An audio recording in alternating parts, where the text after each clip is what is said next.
Welcome back to our channel Zabardast reaction.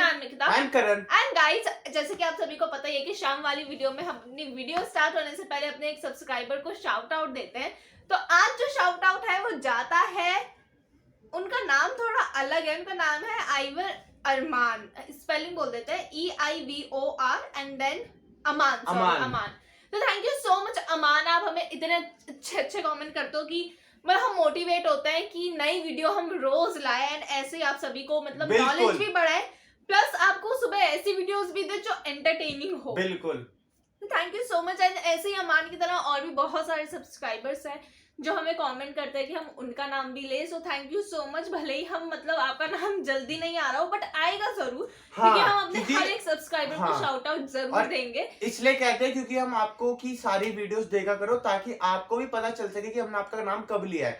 क्योंकि वरना हमें सब्सक्राइबर्स बोलते हैं आपने नाम नहीं लिया, बट हमने नाम पहले ही ले चुका है, उसके लिए आपको हर वीडियो देखनी जरूरी है। So thank you so much Aman, Ivoire Aman. So guys, अब बढ़ते हैं अपनी वीडियो की तरफ। एंड जैसे कि आपने थंबनेल से तो देख ही लिया होगा कि हम कौन सी वीडियो पे रिएक्ट करने वाले हैं। एंड ये वीडियो पे हम इसी से मिलती जुलती वीडियो पे एक और बार पहले रिएक्ट कर चुके हैं।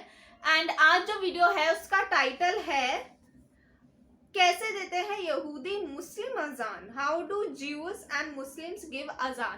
तो इसी से रिलेटेड वीडियो हम ऑलरेडी देख चुके हैं, बट देखते हैं इस पे क्या नया होता है। अगर आपको पसंद आई ये वीडियो तो लाइक शेयर कमेंट जरूर करना, चैनल को सब्सक्राइब करना तो बिल्कुल मत भूलना। So guys, let's start the video. अस्सलामुअलैकुम मेरे प्यारे दोस्तों, मैं हूँ आपका दोस्त इमरान, हाजिर हो चुका हूँ लेकर आज की हमारी ये वीडियो। तो नाज़रीन, यहूदियों और मुसलमानों में कई ऐसी बातें हैं जो एक जैसी ही है, लेकिन इस बात को कोई भी मानने को तैयार नहीं होता है। और नाज़रीन, आपको बता दें कि इस्लाम में जिस पैगंबर को आला दर्जा हासिल है तो यहूदी भी उसी को अपना पैगंबर मानते हैं। तो इसके बावजूद क्यों इस्लाम और यहूदी मजहब में इतने फासले हैं? इस्लाम की तरह ही यहूदियों में भी अजान दी जाती है, लेकिन एक अलग तरीके से। अब दिन में 5 मरतबा नमाज पढ़ने की रिवायत जिस तरह से इस्लाम में है, वैसे ही यहूदियों में भी इबादत के वक्त मुकर्रर है। लेकिन कितने वक्त की इबादत करते हैं यहूदी और कैसी होती है यहूदियों की अजान, आइए आपको इसके बारे में आज की वीडियो में बताएंगे। तो नाज़रीन, इसी वजह से इस वीडियो को आखिर तक जरूर देखिएगा और वीडियो को लाइक और शेयर जरूर कर दीजिएगा। नाज़रीन, यहूदियों को भी तारीख में बहुत से जुल्मों का शिकार होना पड़ा है, फिर चाहे वो मिस्र के बादशाह फिरौन के हाथों या फिर जर्मनी के तानाशाह हिटलर के हाथों। तो यहूदियों का सरेआम कत्लेआम सदियों से होता आया है। फिलिस्तीन के साथ इजराइल की जंग महज सियासी नहीं है, बल्कि इसमें मजहबी रंग भी शामिल है। यहूदी और मुसलमानों में कुछ ज्यादा फर्क नहीं है, बल्कि दोनों ही एक ही पैगंबर के मुरीद हैं। लेकिन बावजूद इसके कि दोनों मजहबों में खास फर्क नजर आता है। इसलिए चलिए आज आपको यहूदियों के तौर तरीके और रहन सहन से आपको रूबरू कराते हैं। और यहूदियों के कई ऐसे रिवाज हैं जिन्हें जानकर आपके भी होश उड़ जाएंगे। जी हाँ नाज़रीन, क्योंकि यहूदियों के कुछ रिवाज इतने मुख्तलिफ है कि उस दुनिया में उन पर यकीन करना भी मुश्किल है। तो चलिए सबसे पहले बात करते हैं इस्लाम और यहूदियों के एक जैसे रिवाजों और रिवायतों की।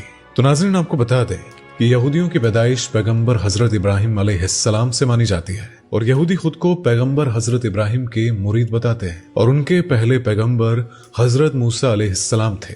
आपको बता दें कि यहूदियों में अलक्सा मस्जिद का वही मुकाम है जो मुसलमानों में मक्का और मदीना का है।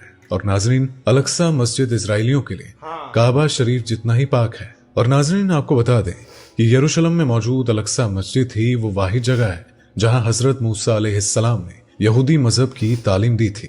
और नाज़रीन, यहूदी धर्म बनी इजराइलियों का बनाया मजहब है। तो आइए आपको बनी इजराइलियों और मूसा अलैहिस्सलाम का ताल्लुक तफसील से समझाते हैं।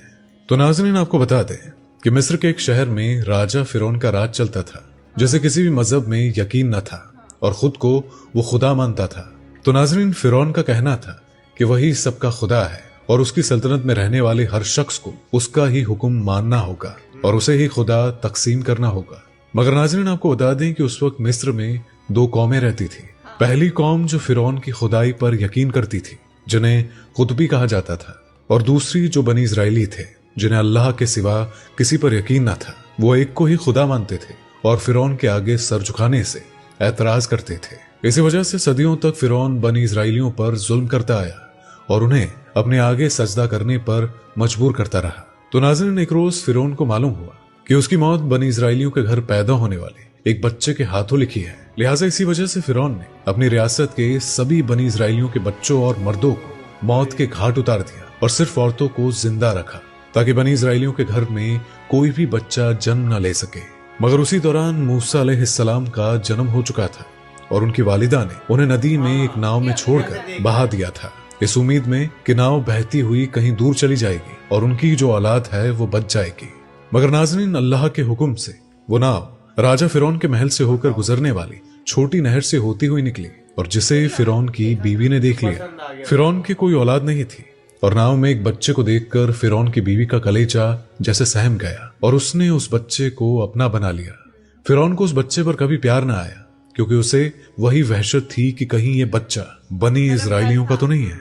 लिहाजा जब मूसा अलैहिस्सलाम बड़े हुए तो उन्हें भी फिरौन ने सजदा करने को कहा, तो हजरत मूसा अलैहिस्सलाम को अल्लाह तबारक व तआला ने बनी इजराइलियों की मदद के लिए भेजा था। लिहाजा उन्हें अपना मकसद मालूम था।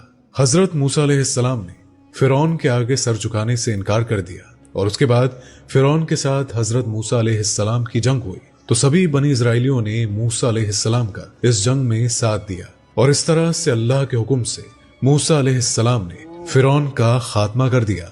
इसी वजह से नाज़रीन आपको बता दें कि अल्लाह तबारक व तआला ने हजरत मूसा अलैहिस्सलाम को हुक्म दिया कि वो बनी इजराइलियों को सही रास्ता दिखाए और दीन की तालीम दे, और इस तरह मूसा अलैहिस्सलाम ने यहूदी मजहब की नींव रखी। और इसी के साथ नाज़रीन आपको बता दें कि यहूदी धर्म में 3 वक्त की इबादत फर्ज है, जिसमें से एक सुबह, एक दोपहर और एक शाम की इबादत है। और दोस्तों आपको बता दें कि यहूदियों के दीन की इबादत सुबह यानी कि फजर के वक्त से शुरू होती है और यहूदियों की सबसे लंबी इबादत यही होती है। इसके 6 हिस्से होते हैं। इसके पहले हिस्से में उलेमा की तफसीलें पढ़ी जाती हैं और दूसरे हिस्से में तौरात और ज़बूर पढ़ी जाती है। तीसरे हिस्से में शमा पढ़ी जाती है, जो इस इबादत का सबसे अहम हिस्सा होता है क्योंकि इसमें बनी इजराइल यानी कि पूरी कौम को याद किया जाता है। इसके बाद चौथे हिस्से में अमेदा पढ़ी जाती है और 5वें हिस्से में मसीहा को याद किया जाता है, वही मसीहा जिसे इस्लाम में दज्जाल कहा जाता है और जिसके आमद का इंतजार मुसलमानों को भी है।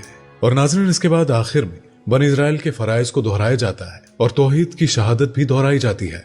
और नाज़रीन दिन में 3 मरतबा नमाज पढ़ने के अलावा यहूदियों में हफ्ते में खास दिन यानी कि शुक्रवार के दिन और साल के कई ऐसे मौकों पर भी इबादत की जाती है जिस दिन की कोई जश्न या त्योहार मनाया जाता है। इस इबादत को मुसाफ कहा जाता है। इसके अलावा एक 5वीं नमाज होती है जिसे नाइला कहा जाता है, लेकिन वो माह में तीसरे के 10वें दिन अता की जाती है। इस्लाम की तरह ही यहूदियों की नमाज भी अलहदा और जमात में अता की जा सकती है। यहूदियों नाज़रीन आपको बता दें कि यहूदियों की इबादत गाह में एक ऊंचा चबूतरा होता है जिस पर खड़े होकर ये किरात पढ़ी जाती है। यहूदियों में अजान देने वाले मौलवी को रबी कहा जाता है। और नाज़रीन आपको बता दें कि जब रबी अजान देते हैं तो उनके पास एक लंबी बांसुरी भी होती है और जिसे बजाकर आसपास के यहूदियों को नमाज की इत्तला दी जाती है। नाज़रीन आपको बता दें कि जब पैगंबर मोहम्मद सल्लल्लाहु अलैहि वसल्लम ने अजान का तरीका मुकर्रर करने के लिए अपने साथियों से मशवरा लिया था तो कई लोगों ने यहूदियों के बांसुरी से अजान देने के तरीके को आजमाने की राय दी थी, लेकिन प्यारे नबी सल्लल्लाहु अलैहि वसल्लम ने उस मशवरे को मानने से इनकार कर दिया था। और नाज़रीन आपको बता दें कि रोजे रखने की रिवायत भी यहूदियों में पाई जाती है। यहूदियों में 2 रोजे फर्ज है जिसमें योम कफारा और तसव्वुफ का रोजा शामिल है। ये रोजे सूरज डूबने से लेकर अगले रोज अंधेरा छा जाने तक तकरीबन 25 घंटे तक का काम होता है और इन रोजों में बीवी से हमबिस्तरी करने, परफ्यूम लगाने, खाने पीने, नहाने, लोशन या क्रीम लगाने की भी मनाही होती है। इसके अलावा भी नाज़रीन 4 रोजे यहूदियों में रखे जाते हैं जो सादिक से लेकर शाम को सूरज डूबने तक रखे जाते हैं। इसके अलावा आपको बता दें कि यहूदियों में दुल्हा दुल्हन अपनी शादीशुदा जिंदगी को पाकीज़गी और सलामती से शुरू करने के लिए भी शादी वाले दिन हर जुम्मे रात और पीर को रोजा रखते हैं। इन यहूदियों का मानना है कि मूसा अलैहिस्सलाम जुम्मे रात के रोज कोहे तूर पर गए थे और पूरे 40 रोज बाद पीर को वापस लौटे थे। और नाज़रीन यहूदियों में शवूत त्योहार मनाया जाता है जो तोरा को और इजराइल में पहली फसलों के आने की खुशी में मनाया जाता है। इस त्योहार को इजराइल में 1 दिन और इजराइल के बाहर 2 दिन मनाया जाता है। ईद के रूप में पुरिम नाम का त्योहार यहूदी मानते हैं जिसमें कि वो एक तरह की मिठाई बनाते हैं और उसे अपनों में और रिश्तेदारों में बांटते हैं। इसलिए नाज़रीन ये थी आज की वीडियो और जिसमें हमने आपको यहूदियों के इस्लाम से मुख्तलिफ तौर तरीकों का जिक्र किया। इसी वजह से नाज़रीन अगर आपको ये वीडियो पसंद आई हो तो वीडियो को लाइक और शेयर जरूर कर दीजिएगा और इसी तरह की वीडियोस को देखने के लिए हमारे चैनल को अभी के अभी जरूर सब्सक्राइब कर लीजिएगा। तो आपसे मुलाकात होगी अगली दफा, तब तक के लिए अस्सलाम वालेकुम। मतलब कैसे जो यहूदी रिलीजन है वो स्टार्ट हुआ था। एंड जैसे उन्होंने बताया कि ये और किसी नहीं बल्कि हजरत मूसा ने ही स्टार्ट किया था। एंड हजरत मतलब ये देखो गाइस हमने इतनी सारी वीडियोस देख ली है एंड हमें ये तो है मतलब हमें ये लग रहा था ये वाली वीडियो ना शायद हमने इसी के जैसे एक और वीडियो देखी हुई है, मतलब अजान वाली ऐसे यहूदी क्रिश्चियन ये वीडियो अलग थी बट एंड तो हमें लगा तो शायद ये वाली वीडियो भी ना वैसी होगी। बट देखो इस पे भी हमें एक अच्छा हुआ हमने इस पर रिएक्ट किया कुछ नया जानने को मिला। हमें ये चीज नहीं पता थी कि जो इजराइल रिलीजन है वो सॉरी जो यहूदी रिलीजन है, जो ज्यूस रिलीजन है वो एक्चुअली हजरत मूसा ने स्टार्ट किया था। तो हमें ये नहीं पता था एंड अब हमें ये वीडियो देख के ये चीज भी पता चली। तो गाइस सोचो कि हम जितनी भी वीडियोस देखते हैं हमें एक नई नई चीज जानने को। और सच बताऊं तो जैसे कि हम कहते हैं कि ह्यूमर्स वगैरह कितनी चीजें नई नई फैलती है per day by day, but ऐसे ही जैसे हम आज हमने जैसे पुरानी वीडियोस से हम नई वीडियोस का पता लगा लेते हैं, मतलब समझ रहे हो आपकी पुरानी जैसे नई वीडियोस में भी उन्हीं पुरानी वीडियोस का जिक्र हुआ रहता है। हाँ, तो हमें पता चल जाता है कि भाई हाँ सेम बातें बोली गई रहती है आखिरी में जिसका मतलब भी सेम बन रहा हो, तो हमें पता चल जाता है कि भाई हाँ ये चीजें हुई है और ये सच चीज है, मतलब इसीलिए इतने सारी मतलब ये चीजें बोली गई है। बट गाइस जैसे और भी चीजें इन्होंने बहुत सारी चीजें बताई कि कैसे क्या क्या सिमिलैरिटीज है। मुझे तो लगता है कि ये सेम ही है लगभग। हाँ बस ये है कि वो मतलब अल्लाह को मानते हैं। हाँ। और ये पता इनमें को मतलब ज्यूस का भी मुझे इतना क्लियर सही नहीं में है। ज्यूस का मेरे को भी इतना क्लियर नहीं है, इतना अच्छे हाँ। से जितना मेरे को मुस्लिम्स का क्लियर है। हाँ मतलब वो चीजें मेरे को भी क्लियर नहीं है। गाइस आप भी बताना हमें मतलब वो किस पे मानते हैं। बट हाँ ये तो हमें पता चल गया कि हजरत मूसा ने स्टार्ट किया था। मतलब जो इनका ना वो है ना रूट वो सेम है, रूट सेम है बट इनके तौर तरीके अलग हैं। हाँ। ज्यूस का रूट सेम और है। जबकि तीनों कौम टोपी पहनती है। हाँ, ये मतलब चीज भी हमने एक देख रखी है हाँ वीडियो देखी में। थी कि टोपीज में जो वो कैप पहनते हैं उस पे क्या डिफरेंस है तीनों रिलीजन, बट तीनों रिलीजन में पहनते हैं। बिल्कुल। सो गाइस यही सिमिलैरिटीज होती है एंड तीनों रिलीजन का ही रूट एक ही है। तो बहुत सारी चीजें तो हमें भी पता चल गई है। हाँ। अभी और भी जब हम देखेंगे में और भी पता चलेगा। सो गाइस अगर आपको ये वीडियो पसंद आई हो तो लाइक शेयर कमेंट जरूर करना, चैनल को सब्सक्राइब करना बिल्कुल मत भूलना। सो मिलता है अपनी नेक्स्ट वीडियो में, तब तक के लिए बाय।